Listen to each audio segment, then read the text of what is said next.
जय हिंद दोस्तों, स्वागत है आपका आपके अपने YouTube चैनल आपका अपना आदि द मोटिवेशन में। दोस्तों, आज की वीडियो शुरुआत करने से पहले वीडियो के बारे में संक्षिप्त कुछ बातें मैं आपको बताऊंगा। दोस्तों, हमारे जो 3 नए कानून में चेंजेस किए गए हैं वो हैं भारतीय न्याय संहिता, जिसको भारतीय दंड संहिता 1860 के स्थान पर लाया गया है। दूसरा है भारतीय नागरिक सुरक्षा संहिता 2023, जिसको सीआरपीसी यानी कि दंड प्रक्रिया संहिता 1973 के स्थान पर लाया गया है।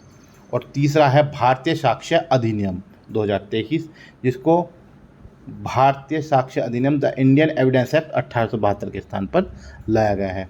तीनों के बारे में अलग अलग पढ़ेंगे। आज हम बात करते हैं भारतीय न्याय संहिता 2023।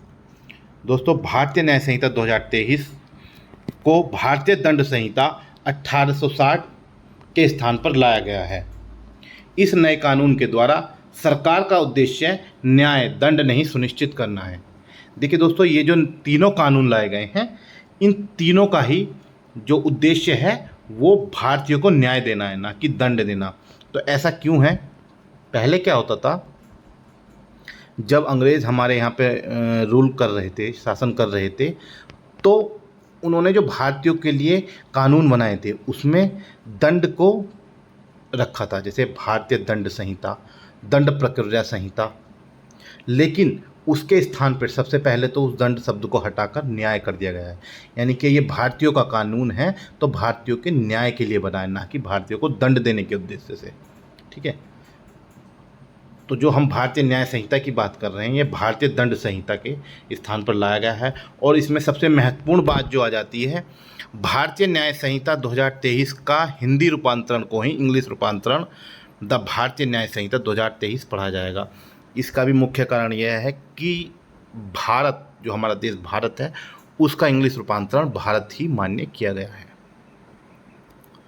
दोस्तों, इस नए कानून में कुल 358 धाराएँ हैं। जो पहले हमारे जिसके स्थान पे भारतीय दंड संहिता के स्थान पे लाया गया है, उसमें 511 धाराएं थी, परंतु इसमें धाराओं को 358 किया गया है। ऐसा नहीं है कि धाराएं हटाई गई हैं, हटाई भी गई हैं। 19 प्रावधान पिछले जो भारतीय दंड संहिता के उनको निरस्त किया गया है। मगर अब आप बोलेंगे कि उसमें 511 धाराएं थी, इसमें 358 रह गई। तो इसका एक मुख्य कारण है कि भारतीय न्याय संहिता में धाराओं की उपधाराओं को जोड़ा गया है। ऐसे समझिएगा, जैसे एक चीज़ दूसरे से कनेक्टिंग थी, तो वो अलग अलग धाराओं में नहीं दी गई है। जैसे मैं आपको उदाहरण के तौर पे बता देता हूँ, भारतीय दंड संहिता 1860 में धारा 1 से लेके धारा 5 तक अलग अलग धाराएं थी, जिनको भारतीय न्याय संहिता 2023 में धारा 1 में ही रखा गया है। जो भारतीय दंड संहिता की 5 धाराएं थी, उनको भारतीय न्याय संहिता की एक ही धारा में रखा गया, परंतु उसकी उपधाराओं में चेंज किया गया है। जैसे धारा 1 दंड संहिता की जो है वो भारतीय न्याय संहिता की धारा 1 की उपधारा 1 और 1 की उपधारा 2 में आएगी। भारतीय दंड संहिता की धारा 2 भारतीय न्याय संहिता की धारा 1 की उपधारा 3 में आएगी। और भारतीय दंड संहिता की धारा 3 भारतीय न्याय संहिता की धारा की 1 की उपधारा 4 में आएगी। भारतीय दंड संहिता की धारा 4 भारतीय न्याय संहिता की धारा 1 की उपधारा 5 में आएगी। भारतीय दंड संहिता की धारा 5 भारतीय न्याय संहिता की धारा 1 की उपधारा 6 में आएगी, सॉरी। तो ऐसे ये चेंजेस किए गए हैं, इसलिए जो है अब धाराएं 358 रह गई हैं। इसमें कुल 20 अध्याय हैं। पहले जो हमारा भारतीय दंड संहिता था उसमें जो है 23 अध्याय थे। 1 जुलाई 2024 से लागू है। इसको जो है 1 जुलाई 2024 से संपूर्ण भारतवर्ष में लागू कर दिया गया है। बीएनएस में 20 नए अपराधों को जोड़ा गया है। 20 नए अपराध मतलब ऐसे अपराध जिनका वर्णन भारतीय दंड संहिता में कहीं नहीं मिलता था, ऐसे नए अपराधों को जो है भारतीय न्याय संहिता 2023 में जोड़ा गया है। भारतीय दंड संहिता में रहे 19 प्रावधानों को निरस्त समाप्त कर दिया गया है। तो दोस्तों, जो भारतीय दंड संहिता हमारी 1860 की थी, उसमें कुछ 19 प्रावधान ऐसे थे जिनका अभी इस समय पर कोई औचित्य नहीं रह गया है, तो उनको जो है निरस्त कर दिया गया है, समाप्त कर दिया गया है। 33 अपराधों में कारावास के दंड में वृद्धि की गई है। देखो, बहुत महत्वपूर्ण है, कारावास के दंड में वृद्धि की गई है। यानी कि जब 1860 का जो हमारा भारतीय दंड संहिता बनी थी, उस टाइम पे कुछ के 33 अपराध ऐसे थे जिनमें दंड कम था, लेकिन अभी भारतीय न्याय संहिता में उन दंडों को बढ़ा दिया गया है। 83 अपराधों में दंड में जुर्माने की राशि में वृद्धि की गई है। जो 83 अपराध थे, उनके दंड में जुर्माने की राशि में वृद्धि की गई है। ठीक है, मतलब जो उनकी जुर्माना राशि थी, पहले जो 1860 में कानून रहा है, वो उस टाइम के हिसाब से जो जुर्माना रखा गया था, जो कि अब जाके बहुत ही नगण्य मालूम होता था।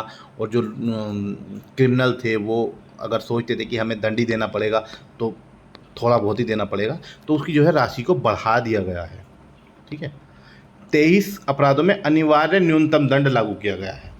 देखो, बहुत ही महत्वपूर्ण है दोस्तों, जो 23 अपराधों में अनिवार्य न्यूनतम दंड को लागू किया गया है। मतलब कि 23 ऐसे अपराध हैं जिसमें एक न्यूनतम दंड को जो निर्धारित कर दिया गया है, अनिवार्य रूप से वही दंड मिलेगा ही मिलेगा उसमें। मतलब न्यूनतम को किया गया है, अधिकतम नहीं किया गया कि न्यूनतम इतना दंड मिलेगा ही उसमें।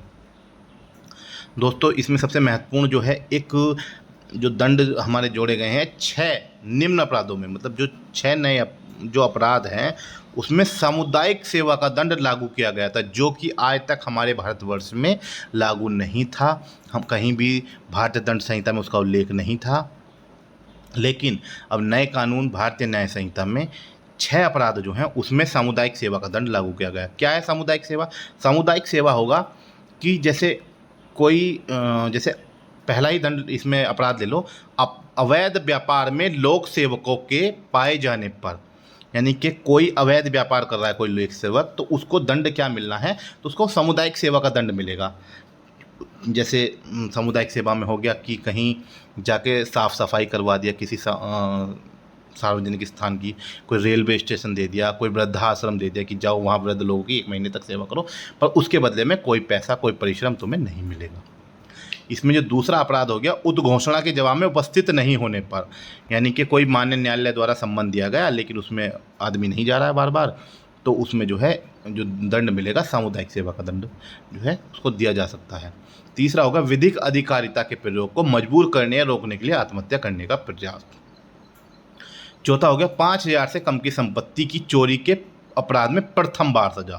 दोस्तों देखिए, बहुत महत्वपूर्ण है कि अगर कोई चोर चोरी करता है जिसका वैल्यू जो है 4,999 या उससे कम, 5,000 से कम में 4,999 ही होगा, 5,000 में जो है ये लागू नहीं होगा। 5,000 से कम यानी कि 4,999 या उससे कम की कोई संपत्ति को कोई चुराता है, तो उसके लिए जो प्रथम बार अगर वो ऐसा अपराध करता है, तो उसके लिए जो है सामुदायिक सेवा का दंड लागू होगा। दूसरी बार करता है तो उसके लिए अन्य रूल हैं, वो बाद में पढ़ाया जाएगा। इसमें 5वां हो गया शराब पीकर किसी सार्वजनिक स्थान पर दुराचार करने पर। ठीक है दोस्तों। छठा हो गया मानहानि। तो ये जो 6 अपराध थे, इसमें सामुदायिक सेवा को दंड इसमें लागू किया गया है, जो कि भारतीय कानून में बिल्कुल नया है एकदम। आज तक ऐसा कोई प्रावधान नहीं था। दोस्तों इसमें आ गया दस्तावेज में इलेक्ट्रॉनिक व डिजिटल रिकॉर्डिंग को शामिल किया गया है। ठीक है, जो दस्तावेज होते थे पहले क्या है, जैसे कोई हमारे इन्वेस्टिगेशन ऑफिसर जो आईओ हमारी तफ्तीश करते थे, उसमें दस्तावेजों को एकत्रित किया जाता था। तो पहले कोई इलेक्ट्रॉनिक व डिजिटल रिकॉर्डिंग, ऐसे कोई साक्ष्य को कोई मान्यता नहीं, मतलब ऐसा कोई जिक्र नहीं था हमारे भारतीय दंड संहिता में। लेकिन हमारी जो नई भारतीय न्याय संहिता है, इसमें इस चीज़ का प्रावधान किया गया है। एक हो गया अपराधों को बढ़ावा देने। जैसे कोई अपराधों को बढ़ावा देता है, प्रयत्न करता है, दुष्प्रेरण करता है और षड्यंत्र का एक नया अध्याय लागू किया गया है। ठीक है दोस्तों। भारतीय न्याय संहिता 2023 में गैर इरादतन हत्या की एक नई श्रेणी प्रस्तुत की गई है, जो न्याय निवारण और पीड़ितों की सुरक्षा पर जोर देने के साथ साथ माव लिंचिंग के मुद्दों को लक्षित करती है। यह भारतीय आपराधिक न्याय प्रणाली में एक महत्वपूर्ण कदम है। पिछले कुछ वर्षों में मॉब लिंचिंग के मामले तेज़ी से बढ़े हैं और भारतीय न्याय संहिता 2023 की धारा 103 की उपधारा 2 में मॉब लिंचिंग को उपबंधित किया गया है। तो दोस्तों क्या है मॉब लिंचिंग? मॉब लिंचिंग है जब 5 या 5 से अधिक व्यक्तियों का समूह मिलकर किसी मूल वंश, जाति या समुदाय, लिंग, जन्म स्थान, भाषा, व्यक्ति विश्वास या किसी अन्य समरूप आधार पर हत्या कारित करते हैं तो ऐसे समूह का प्रत्येक सदस्य मृत्यु या आजीवन के दंड से दंडनीय होगा और जुर्माने का भी उत्तरदायी होगा। तो दोस्तों जो मॉब लिंचिंग है ये नया एकदम जोड़ा गया है। पहले हमारे भारतीय दंड संहिता में इसका कोई जिक्र नहीं था, परंतु भारतीय न्याय संहिता 2023 में मॉब लिंचिंग को जोड़ा गया है।